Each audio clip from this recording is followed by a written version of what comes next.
Hi everyone. Yeah, a few weeks ago we were saying we thought, having seen oil rip higher, we said we thought that notwithstanding the weakness of gasoline cracks and the weakening of the U.S. gasoline market, the distillate market globally would be strong enough to keep us very elevated in oil prices. Saying this like 3 or 4 weeks ago, and next thing you know, oil went down $10 in 10 days, and you're like, well, didn't get that one right in terms of distillate's ability to hold up the market. But of course, what we've had from nowhere is this situation. I wouldn't say it's come from nowhere, I'd say the opposite. But basically, the surprise of the situation in the Middle East has obviously added a lot of risk. I've been doing this 30 years. I actually started at the IEA when 33 years when Saddam invaded Kuwait. And if you look back to what was going on back then, you had, for example, tremendous antipathy, to say the least, between Iraq and Iran. They had fought a horrific 10-year war, and for subsequently Saddam to invade Kuwait left you just absolutely terrified at the potential outcomes. When there was at times tremendous animosity, to say the least, in the Middle East. For example, Israel had bombed Iraqi nuclear facilities as part of that whole sort of 1980s construct. I guess what I'm trying to say is, whilst this has been a horrible shock, obviously, I find that the parties involved are being quite conciliatory. What's so incredible at the moment is just the multiple fronts. And when I say multiple fronts, I'm referring to the fact we've got China, Taiwan, kind of China, South China Sea, certainly. We have situations in Armenia, we have situations in Bosnia, and of course we've got a horrific war, Russia-Ukraine, and now we've got this whole situation in the Middle East. But again, my point is that actually, hopefully, I'm finding the language so far to be quite conciliatory. For example, on the part of the Saudis, but also, for example, the head of the Palestinian Authority saying that Hamas didn't represent Palestinians, the work that the Egyptians are trying to do, and the sterling work that a guy with a very high reputation, Blinken, is doing, flying like mad around the Middle East. I don't know if you've seen his schedule, but he is all over the place trying to get everything right. And I would also say, actually, Biden's done pretty well here. He's made some pretty strong statements.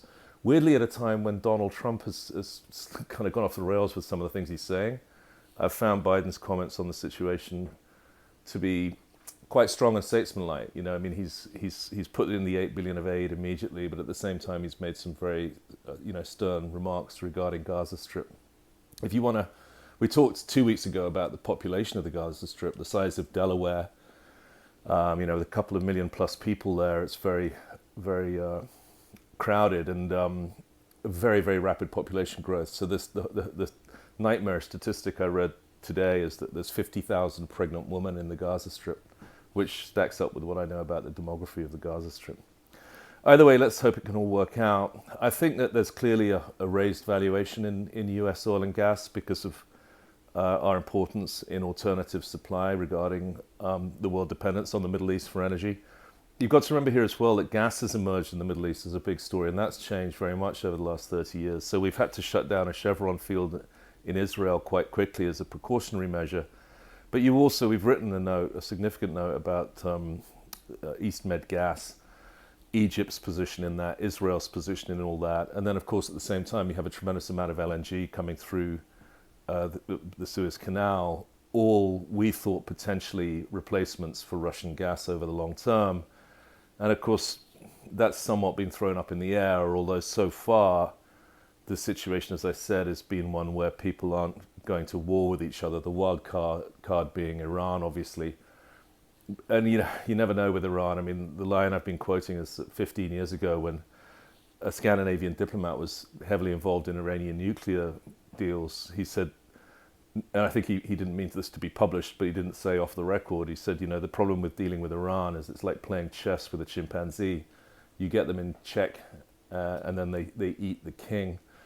And so I find it very hard to make any sense of what the ultimate message is from Iran, and I hope that things can work out regarding Iran not getting involved, because that definitely is a wild card risk. We've also seen a big deal here today, which we were aware was happening, of Venezuela loosening sanctions on Venezuela. And the irony in all this is that the US was basically turning a blind eye to Iranian exports. So at that level, really under the table, the US was being quite conciliatory towards Iran as well. So let's hope it all works out. Speaking of the raised value of US oil and gas companies, We did a big note on Saturday about Exxon Pioneer, which clearly is a big deal, and we're increasingly thinking that some of these mid-cap and smaller companies should actually look to do acquisitions rather than capitulate and sell themselves cheap. Pioneer was not exceptionally cheap, but it was not a knockout price for where it's traded historically. And we just wonder whether some of these companies wouldn't do better to do what the big companies are doing, which would be Chevron, Exxon, Conoco, that by growing bigger, they're getting a higher multiple, because there's an interesting progression of multiples. Basically, the bigger, the better.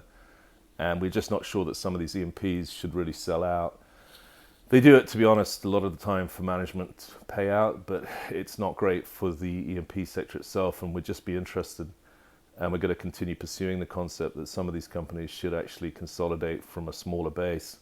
But the bottom line of what I'm trying to say is that this whole situation has obviously increased the value of US domestic Canadian oil and gas. And there's yet another deal up in Canada today, Tourmaline, very, very good gas company that will be a huge supplier to global LNG.